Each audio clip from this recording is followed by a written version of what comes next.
ഇന്ന് നമുക്ക് ഹെൽത്തി ആയിട്ടൊരു ബ്രേക്ക്ഫാസ്റ്റ് ഉണ്ടാക്കാം. 2 കപ്പ് ഗോതമ്പ് പൊടി, ഉപ്പ്, എണ്ണ, വെള്ളം ഒഴിച്ച് നമുക്ക് നല്ലതുപോലെ കുഴച്ചെടുക്കാം.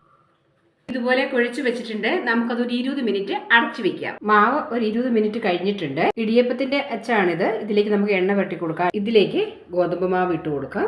മാവ് ഇതിലേക്ക് ആക്കിയിട്ടുണ്ട്. പാനിലും വെള്ളം വെച്ചിട്ടുണ്ട്. അതിലേക്ക് 1 സ്പൂൺ എണ്ണ ഒഴിച്ചു കൊടുക്കാം. ഉപ്പ് ഒഴിച്ചു കൊടുക്കാം. ഇതിലേക്ക് നമുക്ക് ഇങ്ങനെ മാവ് ഇട്ട് കൊടുക്കാം. 5 മിനിറ്റ് വേവിക്കാം. ഇത് വാങ്ങണ്ട, നമുക്ക് സ്വന്തമായിട്ട് ഉണ്ടാക്കാം. തണുത്ത വെള്ളം കൂടെ ഒഴിച്ചു കൊടുക്കാം.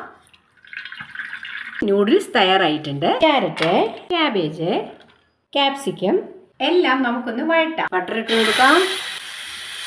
ഉപ്പ്, കുരുമുളക് പൊടി മിക്സ് ചെയ്യാം. Chilli garlic tomato Soy sauce. ഇതിലേക്ക് നൂഡിൽസ് ഇട്ട് കൊടുക്കാം. ഇങ്ങനെ ഇളക്കി കൊടുക്കാം. നമ്മുടെ ഹെൽത്തി ആയിട്ടുള്ള നൂഡിൽസ് തയ്യാർ.